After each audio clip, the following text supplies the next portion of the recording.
introduce yourselves. I'm Eric Rhoten from Arizona, formerly from California.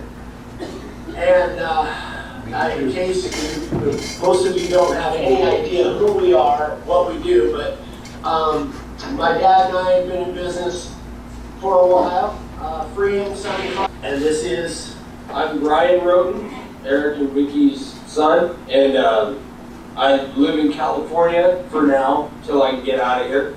And I've been carving. Well, I grew up with a router in my hand, but only the past couple of years have I actually taken an interest to do it more seriously. So, luckily I know a guy that's pretty good at it, and he helps me out. Who is that? yeah, Grandpa. Yeah. Grandpa. So, I can talk for a long time on what we've done and who we are and what we do. We now our business has kind of evolved more into training. YouTube.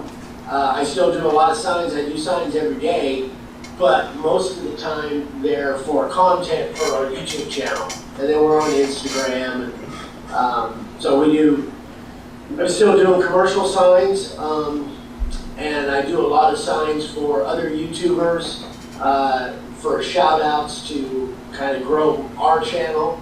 We have a website where we sell a bunch of supplies, and anyway, that's kind of the little spiel on who we are and what we do. Ryan pretty much works a full-time job, but then sells signs on the side. Yeah. Yeah, I built a little trailer to go to fairs and stuff like that, so it's fun. I enjoy it, make a little bit of money, so yeah. Sorry guys, I'm tired. I don't know. It's a little early out here yet. So we're here to kind of show you guys what we do, kind of go through the process. We're actually going to carve a sign, but the sign that we're going to work on, you want to see how it shows up. The sign we're going to work on is this one. This is a popular sign that we designed. Oh gosh, I think I designed this about 20 years ago from my wife's instruction. I am the one that gave you the idea. She gave me the idea, yeah. Yeah, muse. Yes, it's all because of her wife, yes. Hey, I'm getting up this early, you're giving me credit. That's right. Don't blame her at all. So, this one obviously very popular. There's a lot of detail, and there's a lot of little things that we do on this sign that isn't typical for just a little sign that we would do out in front of a house, or that Ryan would do, in 5 or 10 or 15 minutes out of his sign carving trailer. So we wanted to kind of go over, we use actually just about every router bit that we use. We use actually on this sign, I think. No, 60. We don't use the 60. Yeah, we don't use the 60 degree, but we use 5 different router bits to actually create this sign.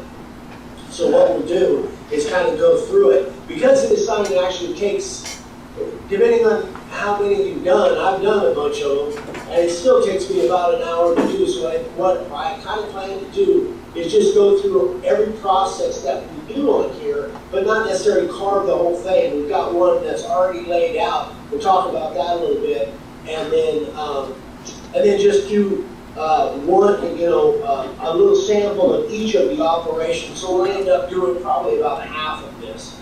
So I guess you want to grab that template. So Can everybody hear him okay? Yeah. Yeah, it's perfect. Yeah, it's perfect. cool. Well, don't say perfect, he's never perfect.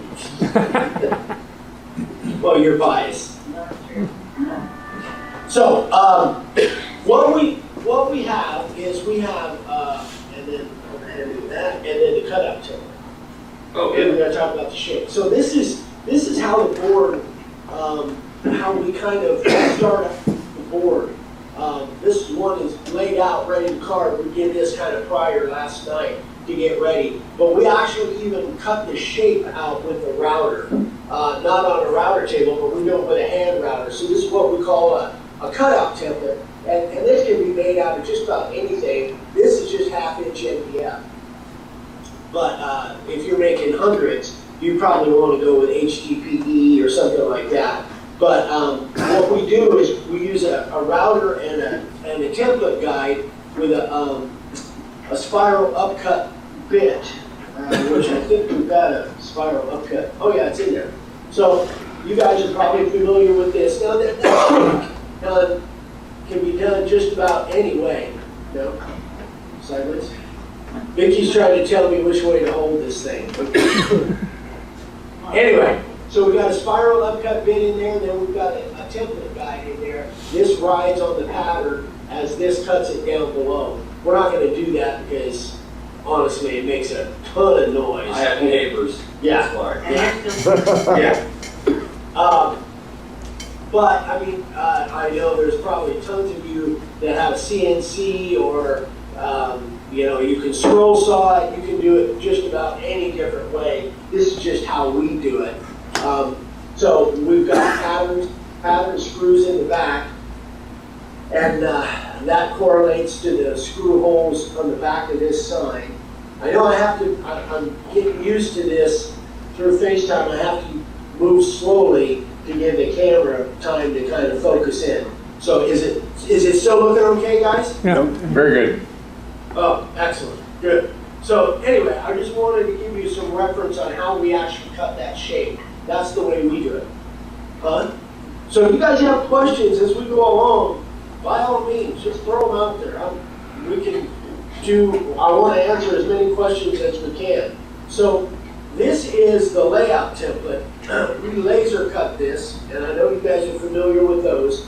The reason it's in 2 pieces is because our original laser was only 16, it was 12 by 16, so we had to kind of puzzle piece it in order to get it cut on that 12 by 16 laser. But these are laser cut, so you lay this on the board, and then we use black spray. We don't use spray paint, but we use black spray to spray. I use either primer, like almost like an automotive primer, but I use Rust-Oleum primer, or I use black Marsh stencil ink. And there's various reasons for that. The biggest one being is if you use just regular spray paint, then it tends to bleed into the board and makes it really tough to sand out. And this is the little letter stencil that we make that fits inside that bar. So that's basically how we laid it out. We also have individual letters, so we have a whole line of laser cut products for doing layouts. But that kind of brings us up to this point where now we can kind of get into the routing and show you how we do that. So let's see. Yeah, we set that aside. Anybody have any questions at this point?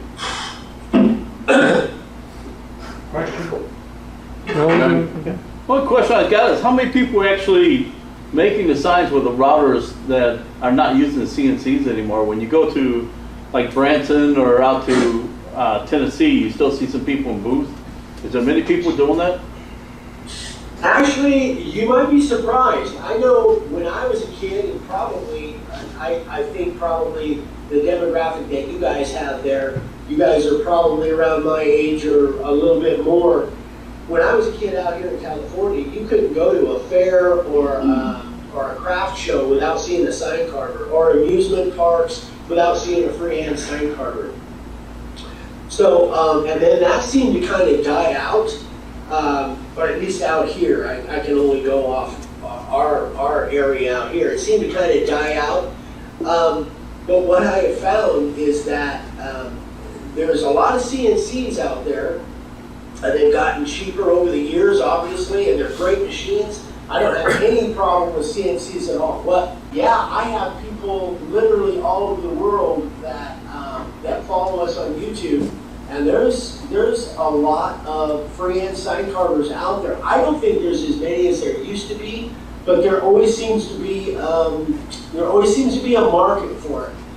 In my opinion, I think there's a lot of people that will buy something, especially if it has some skill to it, some craftsmanship to it. Not that a CNC made sign doesn't take talents, because it does, but it doesn't have quite the feel, and it's not quite, doesn't have the imperfections that it might have if it was freehand carved. The other thing is that I grew up actually carving at flea markets and craft shows and horse shows and fairs and all of that stuff. That doesn't necessarily, doing it with a CNC on-site carving can be, I don't think I've ever actually seen an on-site sign carver doing it with a CNC. Not to say that there isn't somebody out there doing that, but I haven't come across that. So, People really like the handmade. I mean, that's probably the biggest selling point, is the fact that if somebody wants a sign, you know, they can go spend $25 at Hobby Lobby, but it's going to be the exact same sign 10,000 other people have bought. So the handmade aspect of it really is a huge selling point. if you learn how to freehand carve, once you're set up for it, it just opens up the door to a lot of different possibilities. There have been the biggest thing that I've found over the years when I talk to people that have tried freehand carving, the biggest obstacle I find, about 80% of it is having the right router bits and the right material. Most of the time when somebody tries it out, they grab an old router bit that they've had in their drawer that they picked up at a hardware store that's not made really for sign carving, and then they grab an old, construction 2x4, an old pallet, and they try and make a decent sign out of it, and, It just doesn't work. it doesn't work out. Yeah. And so they think, oh, it's not for me, and they set it aside. And I hear that almost on a daily basis on comments on our YouTube channel and emails and that kind of thing. So once you've got that stuff kind of figured out, then it's just practice and imagination. Man, there's tons of different things that you can do. Just, it's almost limitless. So,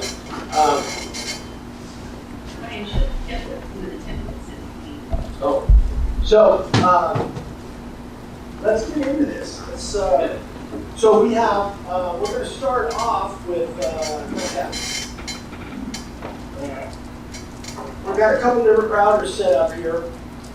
So what I'm going to do is these letters, these live-to-ride letters, these are about 3/4 inch, I think. Yeah, they're just slightly over 3/4 of an inch. I could use the profile bit, and I think Ralph, did you get a profile bit? Yes, I did. I'll get it out of my pocket and we can pass it around so they can see what you're talking about. Yeah, so I'll be using that one a lot on this sign, but I'm actually going to start out with a bit that is a little bit very thinner sharp, than that. very Because sharp. a little bit thinner, which is the Whiteside SC50. But then Amana, actually I kind of changed over to Amana bits now, and I'm using the 18-degree carving liner bit, and that would work for what I'm going to do here in the detail as well. Eric? Yes. I've started to pass around the profile a bit. Can you explain that? Why it's unique? Yeah, that profile bit actually is kind of weird. My dad, before he started doing this back in 1970, he was a design machinist for 25 years. So he knew a little bit about tooling, about running big router mills and machining and that kind of thing. When we started making signs, nobody really made router bits that were designed to do what we were doing with them, what we wanted to do. So Dad actually designed that bit. That bit that you have in your hand there, that's actually Dad's design. That is 15 degrees down the side, and then it comes down to that 45 degree at the point. Dad designed that probably 25, 30 years ago. Now you can find that same bit from a lot of different manufacturers. For one reason is the fact that we have had different manufacturers actually make that for us, that we could resell to our customers. So Amana has a version of that bit, Whiteside has that bit, Eagle America has that bit. They, at one time, they have all made that bit for us in volume, but then they added that bit to their line. So they actually make and manufacture that bit for their customers as a sign carving bit. But that's kind of the history behind that router bit. Is that one that's actually the only bit that we use that Dad actually designed. The rest of the bits that we use are just stock bits, because now there's tons of different router bits. You know, Amana's catalog is like that thick, thousands of different router bits. So things were a little different back in the 70s, as I'm sure many of you know. All right, I'm gonna move in a little bit closer and see what we can do here. So, Go ahead. So you're gonna see some wiggling here. I'll wait until you get in position there. So this Is is, that not a cool look for you or what? It reminds me of Rick Moranis on Honey, I Shrunk the Kids. all right. Everybody done? You done laughing now, or can we get to business here? B611. We modify the housing here, and we open up the back for a couple different reasons. The biggest reason is to exhaust the sawdust out the back, because if you don't, the sawdust, well, I'm going to do a couple more levers, and then we'll kind of get into the other stuff.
I went the opposite direction and it cut in the blender a little bit, but because it gave me a little bit of room for error by leaving a little bit of whisper of black there, I was able to go in and straighten that up. I don't know if you guys could catch that or not.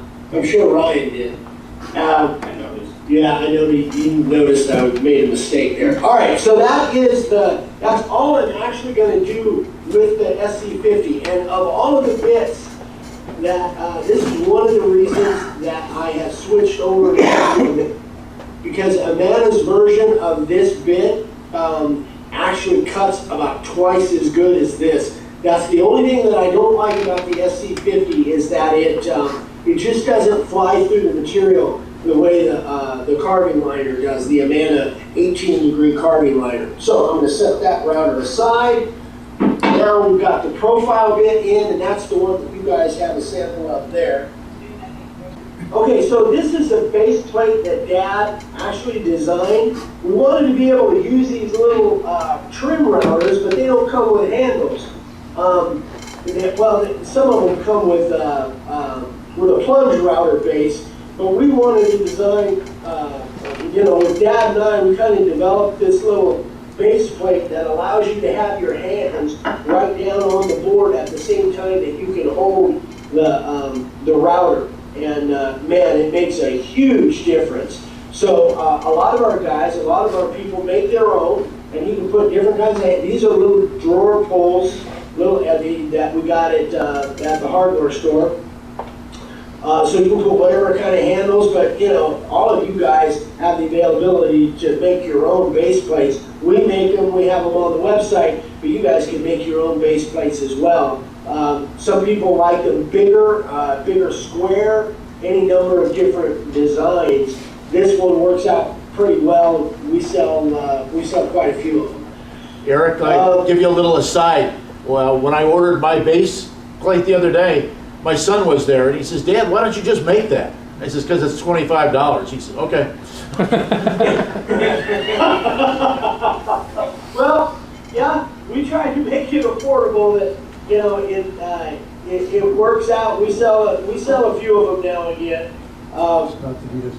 But yeah, if you have the availability, some people make them themselves. So, but either way, one way or the other, if you're going to use these little palm routers, man, having a base plate like this or something like this makes a huge difference in control. Because you can imagine if you were trying to hold this thing like this, it really gets cumbersome and you just don't have, anytime I can get my hands in contact with the board that I'm cutting as I'm actually moving that router, the closer I can get my hands to the board, the better control I've got. All right, so. When we're talking about control, I'm assuming, is that a rubber cover on your workbench? Yeah, Okay. That's a really good point. I found that, and, oh shoot, I wasn't supposed to move that, I'm sorry. You got a pencil, Ryan? I found that this black pad is actually like a drawer lining. I'm not sure if you guys can see that. Yep. Yeah. Yep. I found it, what I did actually, I had always used that mesh rubberized drawer lining that you get in rolls. Huh? Mm-hmm. Yeah, like shelf liner. That's what I had always used. And I was actually down in Phoenix visiting, I'm sure you guys know who Mark the Wood Whisperer is. I was actually delivering a sign that I made to him, and he had a black pad on his bench. And of course it was custom printed with his logo on it. But I saw it, I thought, man, that thing is cool. And so I just went on Amazon and I found this drawer liner, and it works great. So you don't have to clamp your work down. As long as you keep it pretty much free of sawdust underneath it and on top of it, just the weight of the router and your hands on there. In fact, we even do sanding on this, any number of different things. But this black pad, man, it really works well. It works good, all right. Oh, yeah. Yeah. That one's getting worn out. I'll need another one soon, but man, Yeah. it works.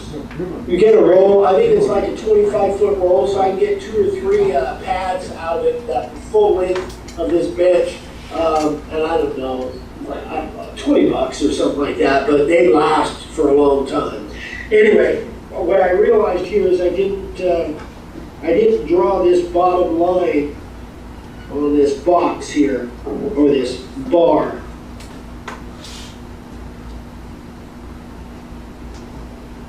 Yeah, I'm drawing the line now. There we go. All right, so these are what I call outset letters. Everything actually on this sign is outset, meaning that I go around the outside of the letter and then there'll be a background carved around it. so this box or this bar will be outset as well. So I need to carve now on the inside of this black line, and then on the outside of this line here, so we end up with a bar, and these letters will sit in that outset area. All right, let me see. I'm not sure I'm at the right depth. Let me check this out here.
That showing up all right back there, guys? Yep. What are you doing with that brush? Well, what I want to do is because this is kind of fuzzing up down there, I use a stiff bristle brush. You can use any kind, but I like a stiff bristle brush to kind of get some of that sawdust out there to see exactly where my line is. Because sometimes it'll burr up a little bit, just depending on the board. But I like to be able to see exactly what those lines look like and make sure I know exactly where I'm at.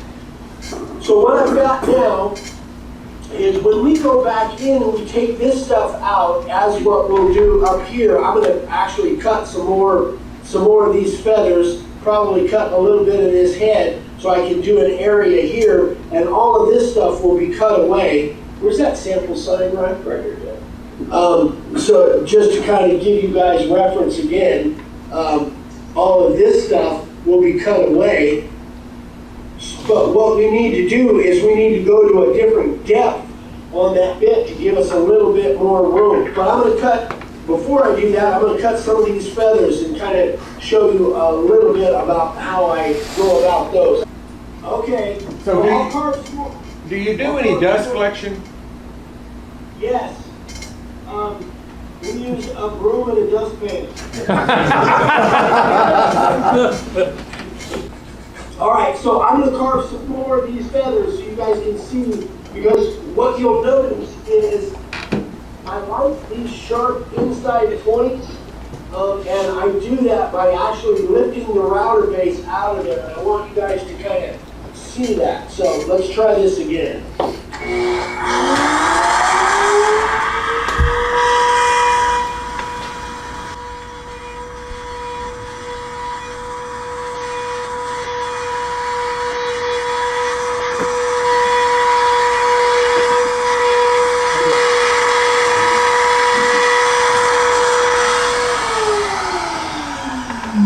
So I don't know if you guys can actually make that out, but when I want a sharp inside point like that, because my profile bit comes to a point, I can either lift it out as I'm cutting in, or I can do it the opposite way, drop in and gradually come down to get those sharp inside points. It just adds a little extra to it. Now you're going around all those feathers and the letters and stuff. So then later you're gonna wipe out more of that wood with a different bit, correct? That's exactly right. So, and that's what I'm going to do right now. So once I've made this initial cut, and I'll give you an idea of how deep we are with that profile bit. I've got a little router bit depth gauge that we actually make that Dad laser cuts.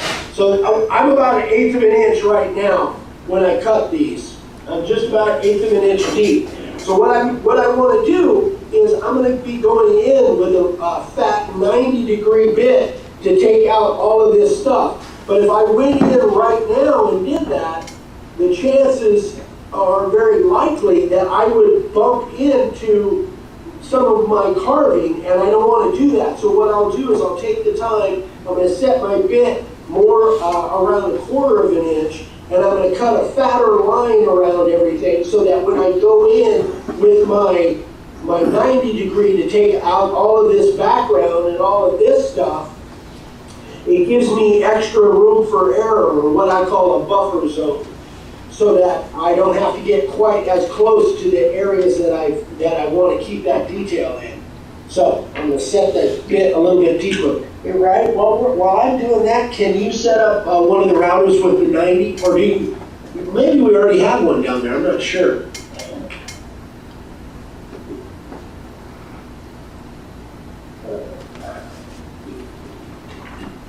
Hang with me, guys, I'm adjusting my depth.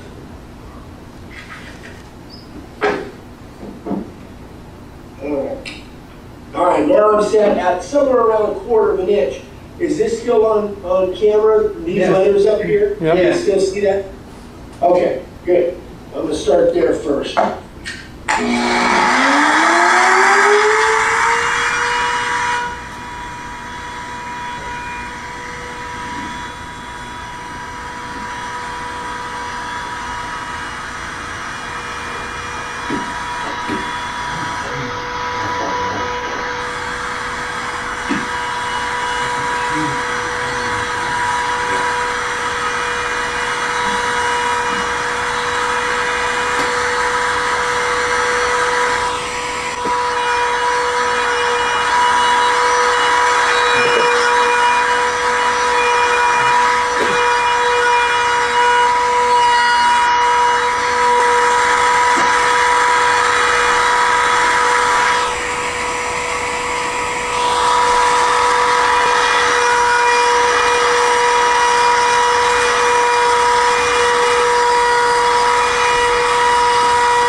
That come up clear, guys?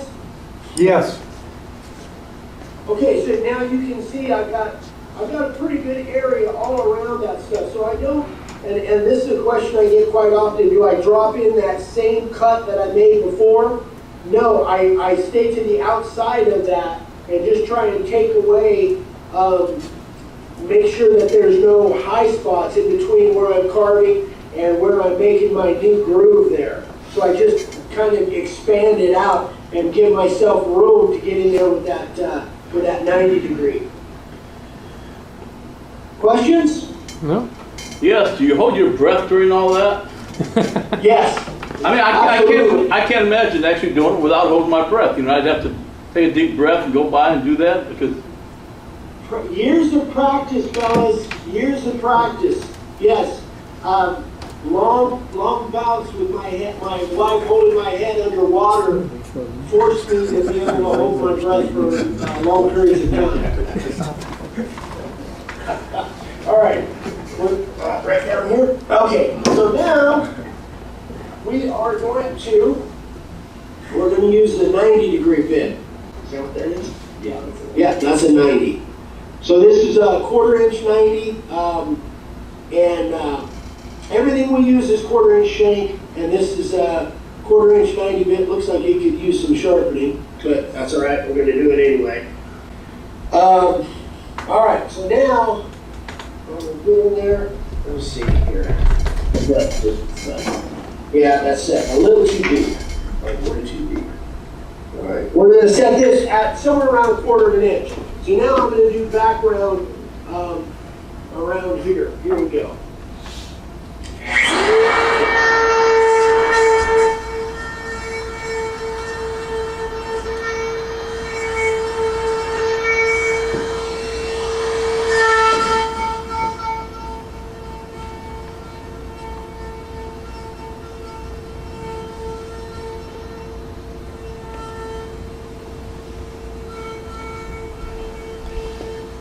What he's doing there, this textured background, with a CNC, it would take you hours just to lay it out and do the file, to do what he's doing in just minutes.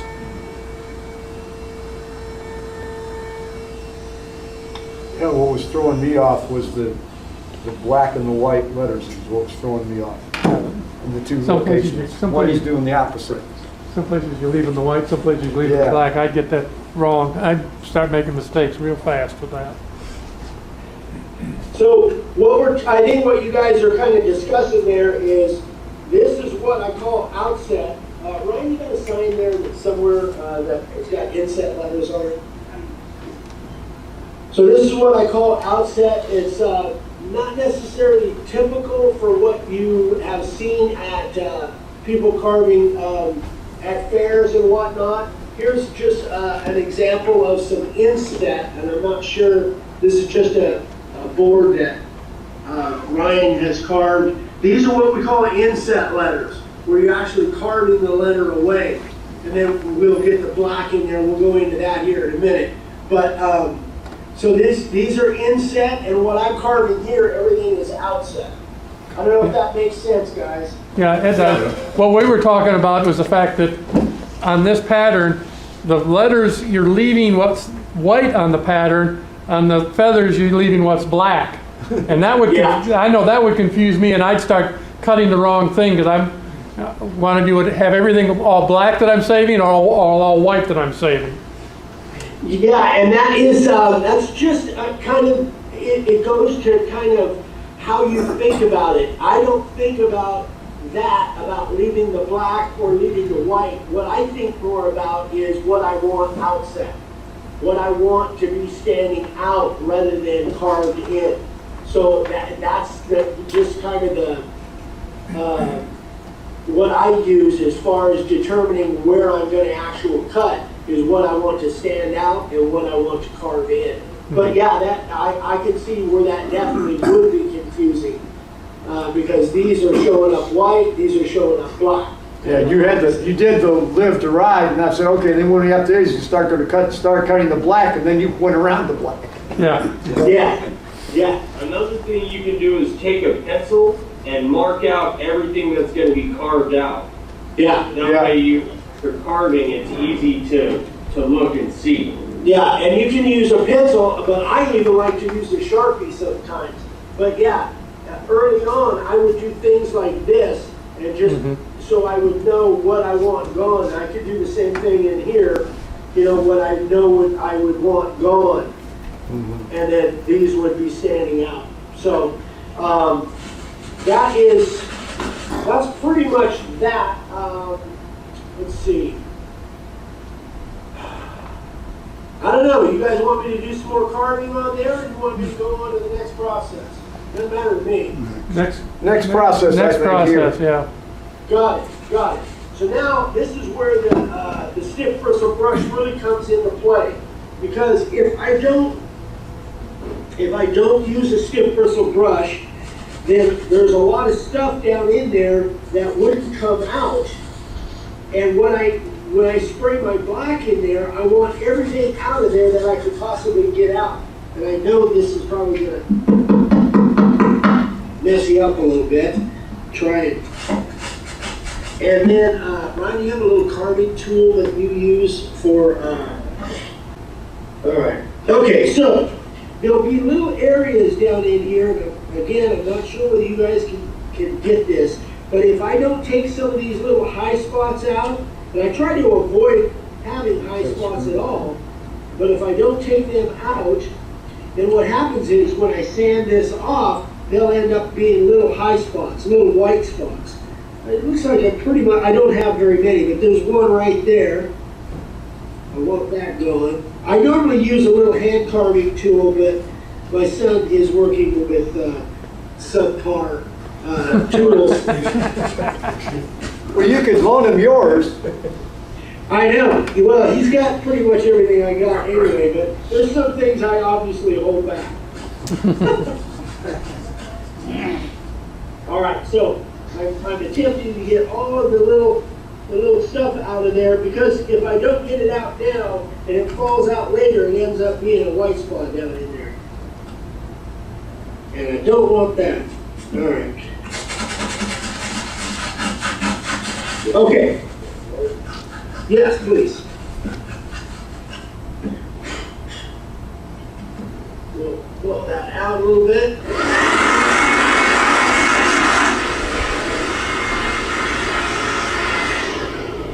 Thank you, sir. All right, so now, I'm not sure exactly how we're going to do this. I want to spray this. How are we going to do that on camera, Miss Director? Back here? Okay. We can put the sanding board down, you can spray on that. Well, put on the camera wise. All right. Okay. All right, so now I'm going to use, this is the Marsh stencil ink, and again, we talked about why we use either the ink or the primer. There, Yeah, that's good. that's good. And it works really well. We've been using this for decades, and it doesn't soak into the grain of the board. It sands off real well. The other thing that spray paint will do is it'll load up your sanding belts or your sanding discs. We use belt sanders, but a lot of people use the random orbital. Either way, spray paint has stuff in it that will load up on your belts. So, you want me to spray it here, or do you want me to come back here? Go back there, just All right. a bit, not a lot. I can do it from like right here.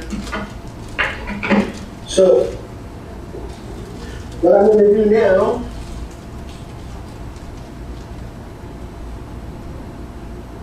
what I really am trying to do is just get black down in that groove, but it doesn't have to be. One of the common mistakes that most new people do is they overspray.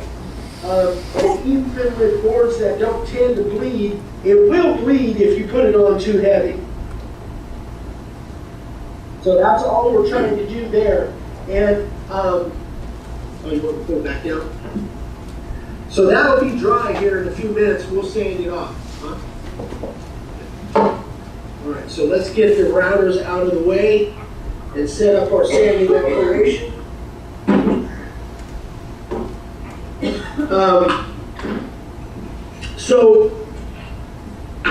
What was I saying? Oh, gosh, I was saying something.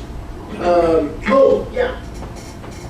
Back in the early days, like way back when the sign carvers first started, they didn't have black spray. So the way they got their black in there, if you guys remember back when, way back when, they got that black in there by using a torch. Yeah. And then they sanded off the surface. Well, the black spray makes it much more convenient to do, but the basic reason I even bring that up is because if you look back in there, and I'm not sure whether you guys can see it, but there's a couple spots that look kind of like there's not complete coverage down in there. But what happens is that's kind of almost an optical illusion, because once that's all sanded off, it'll look absolutely consistent black all the way through. I'm waving my hand in front of the camera, and I'm sure that kind of screws it up. Well, breathing does that. All right. We're setting up we're going to actually sand, we're going to sand on that end of the table. We're moving down that way. We're moving on down. With the sanding board. Okay. All right, shoot the heck out of that thing. Yeah. So this is just a little piece of plywood that Ryan set up. It's got kind of a stop block on this side and down here, and it's set up on the bench here with some bench dogs to keep it from sliding too much. So that's almost dry enough flight. We're going to give that a couple more minutes. So normally what I would do, so we're into, I don't know, a couple different depths on the letters and the feathers. So normally I would do one operation, go all the way through the whole deal. I would carve my tough stuff first, then I would go back and do all the detail on everything, and then I would set deeper, go back and cut everything deeper. So you guys can see this would be a time-consuming process, but this sign sells for, you know, anywhere from, I sell it for like $90. That's what I get for this sign. So I think Ryan sells it a little bit less expensive than that. 75. Yeah, 75. I'm trying to beat Dad's prices. Well, it's also name recognition. That's right. That's right. Thanks for bringing that up. When you get done, while you're waiting for that to dry, would you then put some kind of varnish or something on top of the finished product, or? Yes. I normally use a couple different things. If I know the sign is going to be inside, interior, I just use a spray can, and I like the Krylon Crystal Clear. It dries real fast. It's got that cool little nozzle. I've had really good luck with this. This is even on the can. It says it's for outside as well, but I use this mostly for just interior signs. And again, most of the stuff that I do, most of my processes is made so it can be done out on site, and having a big sprayer with a gun and all that, not practical. So that's what I use mostly for inside signs, and I really like it. If I know for a fact that it's going outside, I use a couple different products. Helmsman, Minwax Helmsman Spar Urethane, this way. This is a really good product. I'll use it out of the spray can, but more than that, when I know it's going exterior, I've got, if I've got the availability and I'm doing this sign at my shop, I use a little spray gun, and I buy it by the gallon and spray it on. Another product that Ryan doesn't have here is called Czar, and Czar makes a whole line of products, and I really like that stuff even better. Czar water-based exterior polyurethane is my favorite, and it works really well, cleans up really well. That's my favorite. I don't use that out of the spray can. I use that in volume, and I use my little, I don't know, are you guys familiar with what a critter gun is? Yes. No. Okay, one is. Yeah, the critter gun is really cool. It uses a little mason jar, and it works on a siphon basis. So it's not like a HVLP sprayer, which I really don't know what the definition of a true HVLP sprayer is, but this uses a little mason jar, literally a mason jar, and it's just a little $50 unit. You hook air to it, and it pulls the material out, and it just works really great for me. It's and using the water-based stuff to clean up is a breeze. So I really like that for spraying my big signs. All right, those are dry. So again, based on, if you guys think of all of this in conjunction with doing it on site at carving at a location on site, I use 2 different grits of sandpaper, and I know you guys are probably gonna not agree with me, but this is a 50 grit. This is a 40 grit. This is what I use to take off most of the ink with a 40 grit. Then I go back with a finer grit after that.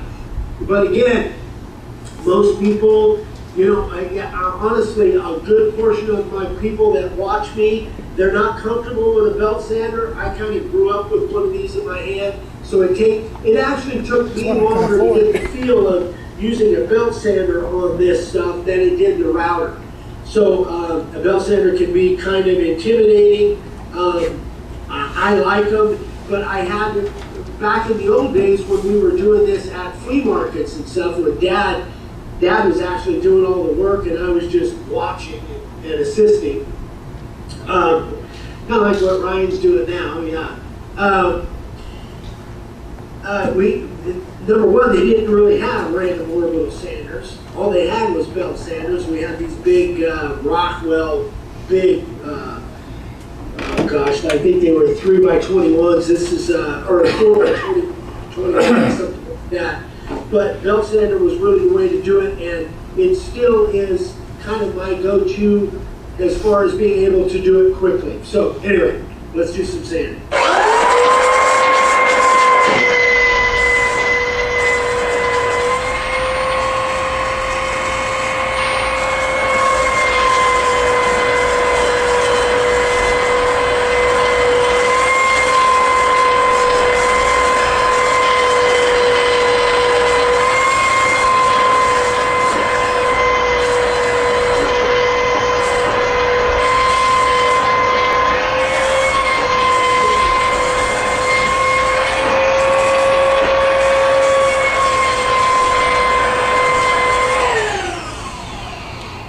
So you can see I left a little bit, I've actually sanded a little bit more than I really needed to there. So I take off now 80 to 90% with the 40, and now I've got a 120 in there on a separate sander.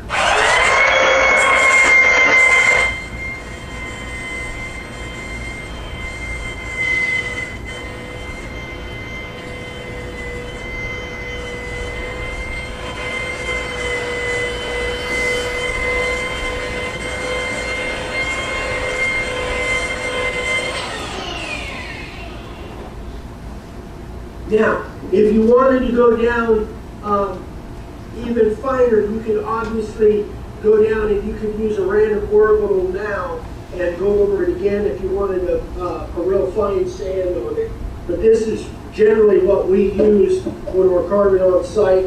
If I'm putting maybe an epoxy resin finish on something or something like that, I generally would now go use my little random orbital and go over it and do a real fine finish sand on it. But let's do that reveal.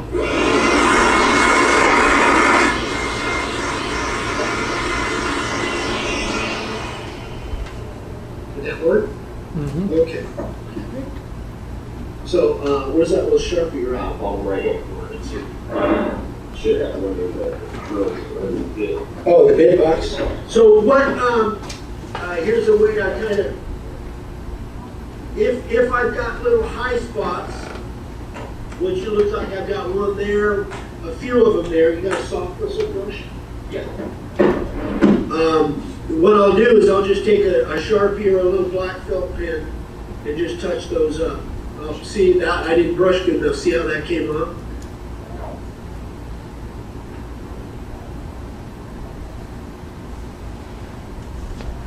And softer one. That's all right. So now, any little fuzzes on there, I like to brush that. But there it is. Does that give you guys an idea? Yep, very good. Did you do anything special to the edges of your plaque? Yeah. What I do now, like up here, you'll see I come clear to the edge. So because of the way, where's that sample, right? Where's the other one that we carved? Oh, it's right here. I'll show you. I just put from here, this tip of the ribbon, all the way over to this tip of the ribbon, I just put a bevel. I just use a 45-degree chamfer bit and just put a bevel on that. But you can see up here, the carving comes clear to the edge. So no need to put anything here because the carving comes clear to the edge. But I just put a bevel around that. And then you blacken the edges. That's exactly right. I spray the edges just like I sprayed this stuff. I spray the edges, exactly. So it's black all the way around. Does that marsh spray come in other colors? It does, yes. It comes in red, green, blue, yellow, white, although white, I never use the white, but what am I forgetting? Yeah, it comes in multiple colors. You can get it on Amazon. Yeah. So this is a product that Ryan makes, little carved, distressed old flag. This is all marsh ink, red, blue, and black. No, red, blue, and black. Yeah, red, blue, and black. That's the front. Yeah, that's the front. Can you see the can? No, I need to tilt it back a little. Look at the top of the package, the top. There, you go. perfect. Perfect. Excellent. I won't move. Ryan's Oh, what happened to my hat? off his head. Yeah, I'm trying not to. So that whole sign normally takes you about an hour? Yeah, something like that. When I've got all my routers set up and I go through it, I can get it done anywhere between 45 and an hour, something like that. So, Do you Yes. have an example of a scalloped edge that you do? Scalloped edge sign. oh, scalloped edge, yes. I think I did. I took one off your display yesterday. Hold it back. Yeah. So this is a scallop. Oh, that's busted. This is scalloped edge. Can you see that? Yeah. Can now. Okay. And how do you do that? That is done with the 45-degree chamfer. The same bit that does the bevel, that is done on there. In fact, give me I'll show you exactly how I do it. And this makes quite a bit of sawdust. Yeah, let's close this in. Hold your breath there. Are we on camera there?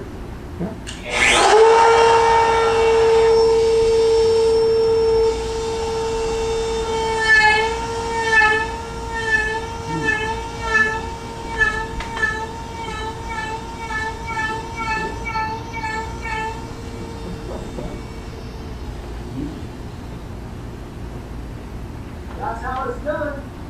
Yeah, you've got, you're using several different type of routers there. Was there a reason why you got the 611, looked like one looked like a Ryobi, and, Yeah, a little rigid, Yeah, too full, rigid. but, my favorite router is the 611. That's my favorite router. There's a lot of different palm routers. I've got a little Makita that I like.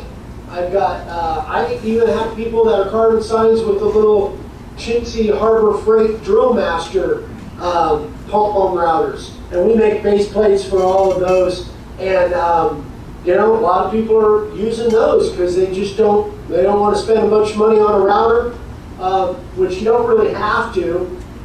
But the little palm routers is something, I've never seen anybody using the palm routers, but I saw them in Lowe's, I don't know, about 10 years ago when I was carving signs. I used to carve signs. If you guys know this area, there's a little western town called Rhoten.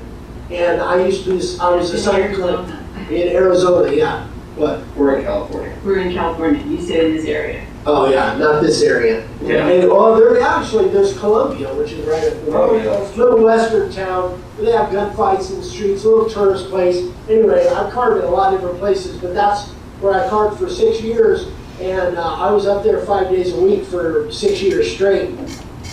And I saw these little palm routers, and I thought, man, if I can make those work, that would be a lot easier lifting one of these 8 hours a day than it was for the big. I still like the big routers. I've got Porter Cable 690 LR that I really like.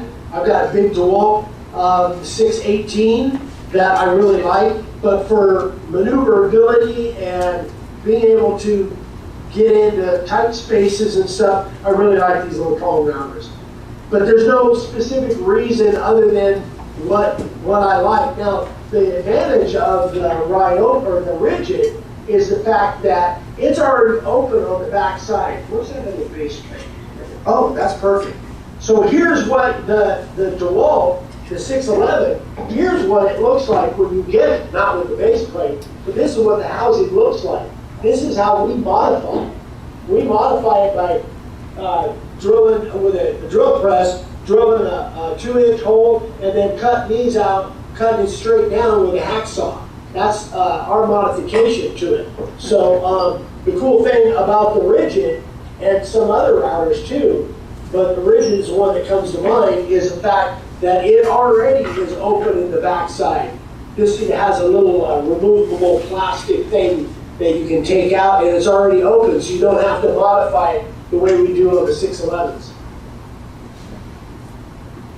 I would assume in your shop, you never change bits because you just pick up another router. Almost always, yeah. I've got a collection, yeah.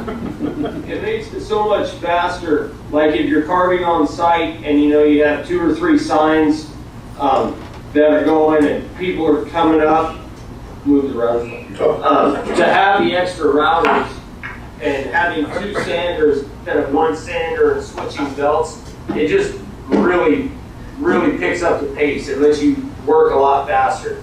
And the faster you work, the more money you make. Yeah.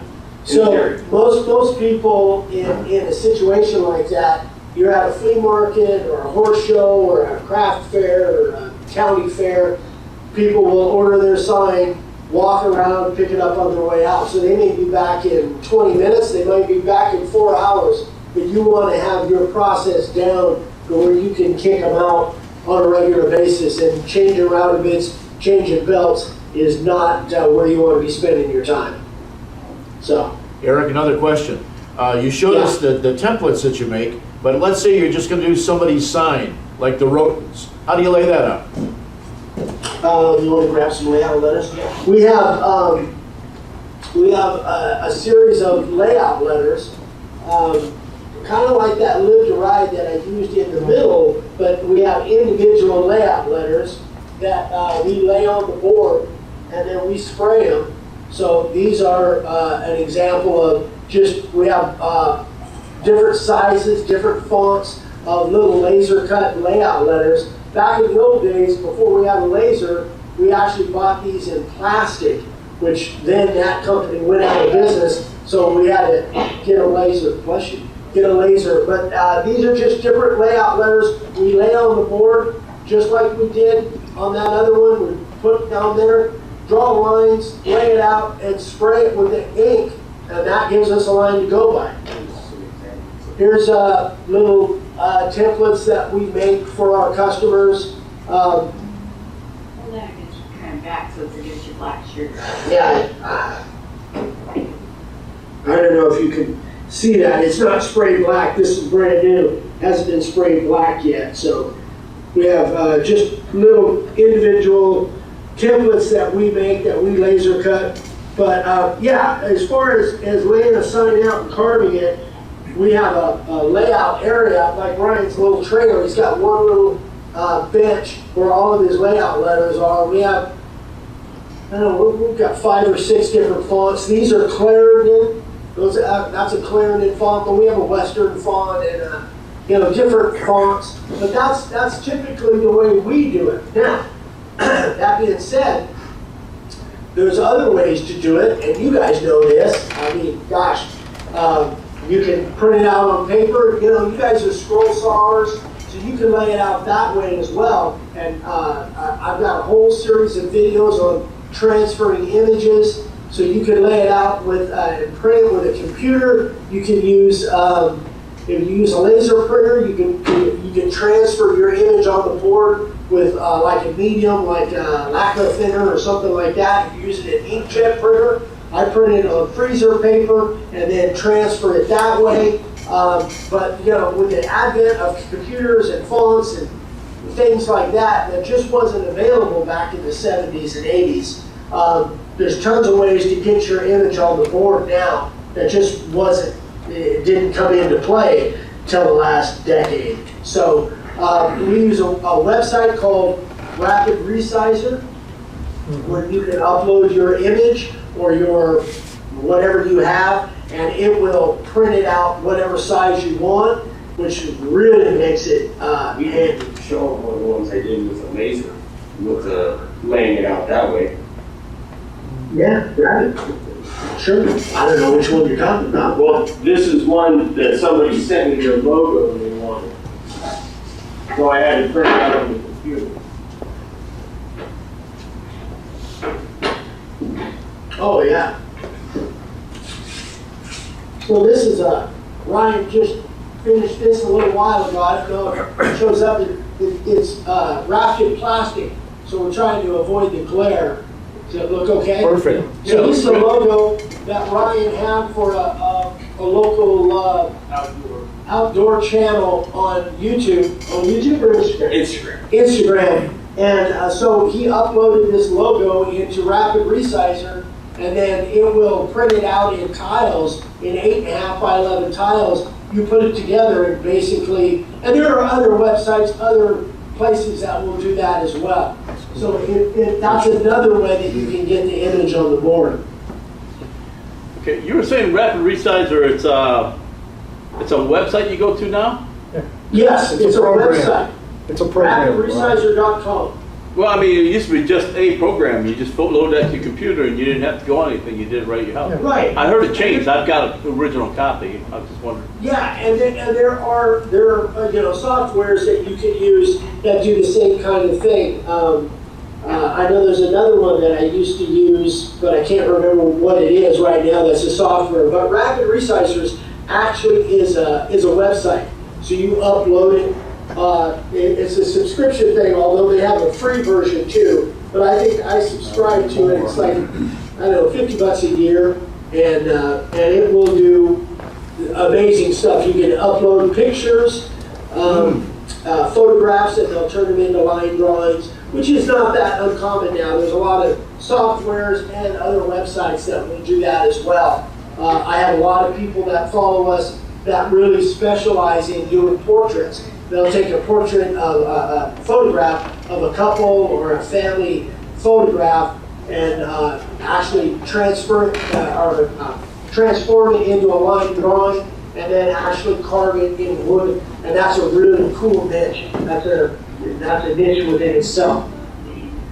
Yeah, and so Good catch, Ryan. on our channel, we actually have on a regular basis, in fact, Monday's video, on a regular basis, I have people send me photographs of projects that they've made, and I call it Sign Carvers of the Day. So every couple of weeks, I will show anywhere from 30 to 40 pictures of projects that other people have made. Sometimes they're first-time sign carvers, sometimes they've been doing it for years. They'll send me photographs, I'll print them out, and then I'll have one episode every couple of weeks on our channel where I just show other people's work.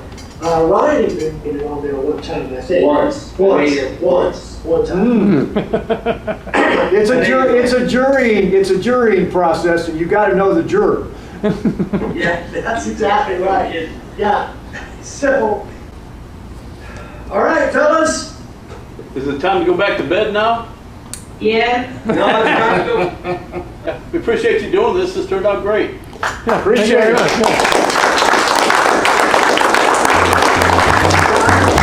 And thanks for the time difference. And